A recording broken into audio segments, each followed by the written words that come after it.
বৈষম্য বিরোধী ছাত্র আন্দোলন যখন তুঙ্গে সে সময় পুলিশি নির্যাতনের একটি ছবি ভাইরাল হয়। ছবিটি ভাইরাল হওয়ার পর পুলিশের নির্যাতনের বিরুদ্ধে দেশব্যাপী সাধারণ মানুষ আরও ক্ষেপে ওঠে।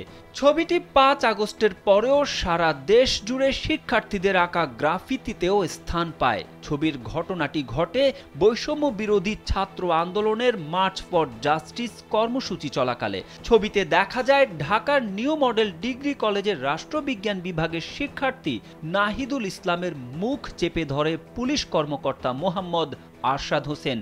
এবার সেই পুলিশকে গ্রেপ্তার করা হয়েছে। আন্দোলনরত শিক্ষার্থীর মুখ চেপে ধরা ছাড়াও আরশাদ হোসেনের বিরুদ্ধে আরও অনেক অভিযোগ রয়েছে বলেও জানায় ডিএমপি। সে সময় আরশাদ ঢাকা মহানগর পুলিশের শাহবাগ থানার পুলিশ পরিদর্শক হিসেবে কর্মরত ছিলেন, তবে পরে তাকে সাময়িক বরখাস্ত করা হয়। এক আদেশে সে সময় ডিএমপি জানায় বৈষম্য বিরোধী ছাত্র আন্দোলনের মার্চ ফর জাস্টিস কর্মসূচিতে ঢাকার নিউ মডেল ডিগ্রি কলেজের রাষ্ট্রবিজ্ঞান বিভাগের শিক্ষার্থী নাহিদুল ইসলামের মুখ চেপে ধরেন পরিদর্শক আরশাদ হোসেন।